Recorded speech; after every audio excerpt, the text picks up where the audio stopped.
हरिओम। मैं योगाचार्य भारती और हमारा आज का टॉपिक है अर्थराइटिस। अर्थराइटिस यानी कि गठिया। हालांकि गठिया के ऊपर आपने मेरी पहले भी वीडियोस देखी, लेकिन आज मैं आपको कुछ अलग बताने वाली हूँ इसी विषय में। तो दोस्तों, अर्थराइटिस होता क्या है? प्राणों में रुकावट की वजह से अर्थराइटिस की समस्या आती है, यानी कि जब आपके प्राण में अवरोध उत्पन्न होते हैं तो अर्थराइटिस की प्रॉब्लम शुरू हो जाती है। तो दोस्तों, अर्थराइटिस होता क्या है? हमारे जोड़ों में, यानी कि हमारे जो साइनोवियल जॉइंट्स होते हैं, श्लेष्मक जो जॉइंट्स जोड़ होते हैं, उनमें दर्द और इन्फ्लेमेशन, यानी कि आप कह सकते हैं सूजन और गर्माहट या लालीपन आ जाना, यह होता है अर्थराइटिस। इसको कहते हैं अर्थराइटिस।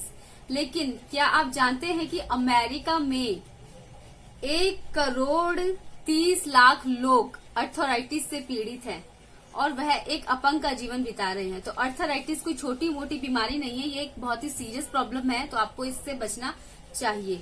आज हम शेयर करेंगे कि अर्थराइटिस के प्रकार क्या होते हैं। वैसे तो जो आधुनिक चिकित्सा विज्ञान है उसके अकॉर्डिंग अर्थराइटिस के ये प्रकार है, क्योंकि यौगिक चिकित्सा इसको नहीं मानती। यौगिक चिकित्सा की नजर में अर्थराइटिस केवल एक ही प्रकार का होता है, उसको कहते हैं गठिया।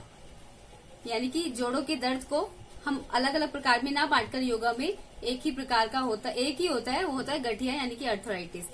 तो अब हम बात करेंगे कि अर्थराइटिस के क्या क्या प्रकार हैं। तो अर्थराइटिस के जो टाइप्स हैं वह अकॉर्डिंग टू आधुनिक विज्ञान, मॉडर्न साइंस, 4 प्रकार के होते हैं। तो पहला इसमें आता है एक्यूट, जिसे आप कह सकते हैं अतिपाती अर्थराइटिस।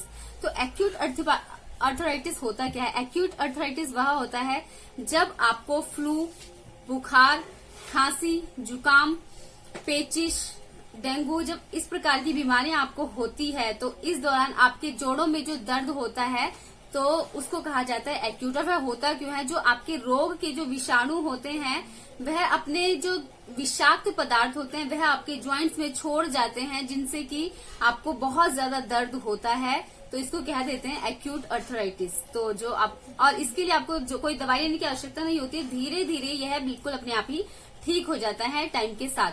अब सेकंड जो होता है अर्थराइटिस वह होता है ऑस्टियो अर्थराइटिस, जिसको आप अस्थि क्षय अर्थराइटिस भी कह सकते हैं। अब ऑस्टियो अर्थराइटिस किन्हें होता है? प्रौढ़ा अवस्था या वृद्धा अवस्था में यह अर्थराइटिस होता है।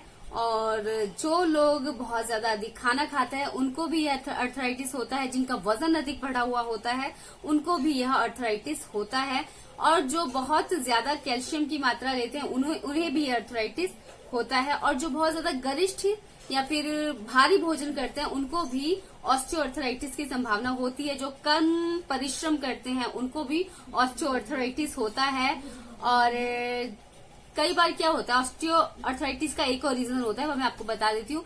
जन्मजात कुछ बच्चों के क्या होता है कि जो बॉडी की शेप है वह टेढ़ी मेढ़ी होती है, या कोई बचपन में चोट लग जाती है, यदि उन्हें बचपन में ही उन पे ध्यान ना दिया जाए, उन्हें ठीक ना किया जाए, तो ये बड़े होकर आपको बहुत ज्यादा प्रॉब्लम, यानी कि आपको बहुत ज्यादा परेशान करते हैं। ये एक ऑस्टियोआर्थराइटिस का रूप ले लेते हैं। तो इसको कहते हैं ऑस्टियोआर्थराइटिस।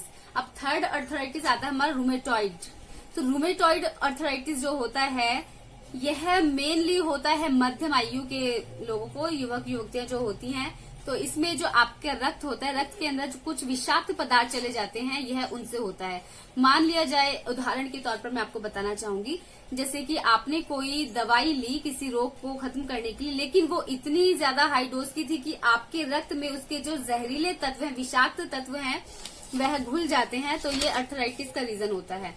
यानी कि इसका तीक्ष्ण संक्रमण आपकी बॉडी में रूमेटॉइड अर्थराइटिस के लक्षण पैदा कर सकता है, क्योंकि इस तीक्ष्ण संक्रमण के विरुद्ध जो एंटीबॉडीज बनते हैं वह आपकी जोड़ों को नुकसान पहुंचाते हैं। आपके जो साइनोवियल फ्लूइड है उसमें इकट्ठे होकर के वह उसका काम बंद कर देते हैं। अब फोर्थ जो अर्थराइटिस है वह है गाउट।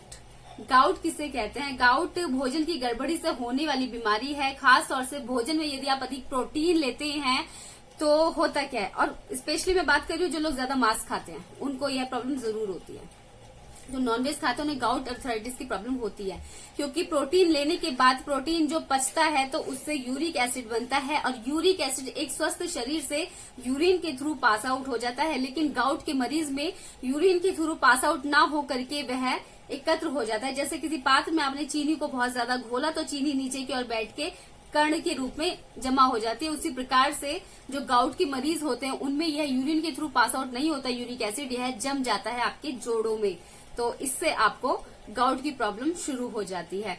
और अर्थराइटिस के कुछ अन्य प्रकार भी हैं, जैसे कि आप बोल सकते हैं भोजन, तो बहुत ज्यादा अधिक भोजन करना भी इसका एक रीजन होता है। और दूसरा होता है मानसिक व्यायाम। यदि आप व्यायाम नहीं करते हैं, बहुत ज्यादा आराम करते हैं, आपका शरीर बिल्कुल चलता फिरता नहीं है, तो आपकी जो जॉइंट्स है वह आराम पकड़ जाएंगे और बिल्कुल भी चलने फिरने लायक नहीं रहेंगे। तो व्यायाम की कमी भी अर्थराइटिस होती है। और मानसिक तनाव यदि आप बहुत ज्यादा लेते हैं तो भी आपको अर्थराइटिस की समस्या होने लगती है, तो आपको मानसिक तनाव नहीं लेना है। अब आप इसमें कर क्या सकते हैं यह भी मैं आपको बताती हूँ। यौगिक चिकित्सा इसकी यह है, यदि आप आसन करने से, एक नई बात आपको बताती हूँ, आसन करने से पहले आपने करना क्या है। आसन करने से पहले जिनको भी अर्थराइटिस की समस्या या जोड़ों में दर्द रहता है वह अपने पैरों और हाथों को ठंडे पानी में डुबा करके रखें, और उसके बाद गर्म पानी में नमक डाल के गर्म पानी में अपने हाथों पैरों को आपने डुबा करके रखना है। उसके बाद जब आपका जो रक्त संचार है वह अच्छे से होने लगेगा, बढ़ जाएगा, उसके बाद आपने आसन करने, तो आसन आपने शुरू करने सूर्य नमस्कार से। तो सूर्य नमस्कार आपने 6 से 12 चक्र रोजाना करना है, और धीरे धीरे आप इसमें आसन भी डालते जाइए, ऐड करते जाइए। आसन मैं आपको बता देती हूँ, आप शशांक आसन कर सकते हैं, मार्जरी आसन कर सकते हैं, शशांक भुजंग आसन कर सकते हैं, जैसे कि शशांक से जाकर भुजंग में, भुजंग से फिर शशांक में, इस टाइप से। और आप आकर्ण धनुरासन कर सकते हैं, वज्रासन कर सकते हैं आप। और नाड़ियों की शुद्धि के लिए, प्राण के अवरोध को रोकने के लिए आप लघु शंख प्रक्षालन और पूर्ण शंख प्रक्षालन कर सकते हैं, किसी अच्छे योगाचार्य की देख रेख में या फिर किसी आश्रम में जाकर के। और कुंजल करना आपके लिए ठीक रहेगा, नेति करना आपके लिए ठीक रहेगा, भस्त्रिका प्राणायाम आपके लिए बहुत अच्छा रहेगा, नाड़ी शोधन प्राणायाम आपके लिए बहुत अच्छा रहेगा। ध्यान कीजिए जिससे आपका मानसिक तनाव खत्म हो और आपकी जो मेंटली जो डिस्टर्बेंस है वह ठीक हो, तो मानसिक तनाव आपको नहीं होगा, तो आपको अर्थराइटिस की प्रॉब्लम भी नहीं होगी। अब मैं कुछ खाने की आपकी बात बता देती हूँ, यानी कि घरेलू उपचार आप इसका कर सकते हैं। 1 इंच अदरक का टुकड़ा लेना है आपको, 1 इंच आपको कच्ची हल्दी लेनी है, और 2 कली लहसुन की लेनी है। इनको एक साथ कूट करके 1 कप पानी में आपने अच्छे से उबालना है। जब पानी आधा कप रह जाए तो आप इसे लीजिए, इसमें आप शहद भी मिला सकते हैं अपने लिए, और बहुत थोड़ा सा, और चाहे तो थोड़ा सा नमक स्वाद के लिए, बाकी ज्यादा नहीं। और आयुर्वेदिक नुस्खा है आपका 50 ग्राम गोंद कुंदरू, आपको आयुर्वेदिक शॉप पे मिल जाएगा ये। 50 ग्राम गोंद कुंदरू और 50 ग्राम शुद्ध गूगल आपने लेना है, और इसको बराबर मात्रा में मिला करके पीस लें, और सुबह शाम इसे गर्म दूध के साथ 1-1 चम्मच लें, ये आपके लिए अच्छा रहेगा। और रेडीमेड औषधि के तौर पे आप मालिश कर सकते हैं, जैसे कि महानारायण तेल और महाविषगर्भ तेल, इनको बराबर मात्रा में आपने मिलाना है, और गर्म पानी से स्नान करने के बाद आपने अपनी बॉडी पे इससे मसाज करनी। आपकी अर्थराइटिस या जोड़ों से रिलेटेड जो प्रॉब्लम है वह बिल्कुल ठीक हो जाएगी। और अब खाने की बात करते हैं तो आपने क्या नहीं खाना है। खट्टी दही, खट्टी लस्सी, बहुत ज्यादा मीठा, मक्का, नमक, फिर फ्रिज का पानी, आइसक्रीम या जितने भी ठंडे पदार्थ है आपने नहीं लेने हैं। और राजमा नहीं लेना, चावल नहीं लेना है, और सफेद छोले आपने नहीं लेने, उड़द की दाल आपने नहीं खानी, मटर, गोभी, आलू, शराब, मांस, मीट। जोड़ों के दर्द के लिए यह जहर बन सकता है, आपने ध्यान रखना है। प्रोटीन आपने ज्यादा नहीं लेना। और क्या आपने लेना है यह भी सुन लीजिए। आप मूंग का इस्तेमाल कीजिए अपने भोजन में, मूंग आपके लिए अच्छी है। अंगूर आपके लिए बहुत रामबाण इलाज है जिनके जोड़ों में दर्द रहता है। तुलसी आपके लिए अच्छा है। अश्वगंधा आपके लिए अच्छा है, उसे पीस करके रख लीजिए, और थोड़ी थोड़ी आप उसको रोजाना लीजिए दूध के साथ। एलोवेरा आपके लिए अच्छी है, अच्छा रहेगा। एलोवेरा का जूस भी आप ले सकते हैं। यदि आप नॉनवेज खाते हैं तो आप मछली ले सकते हैं।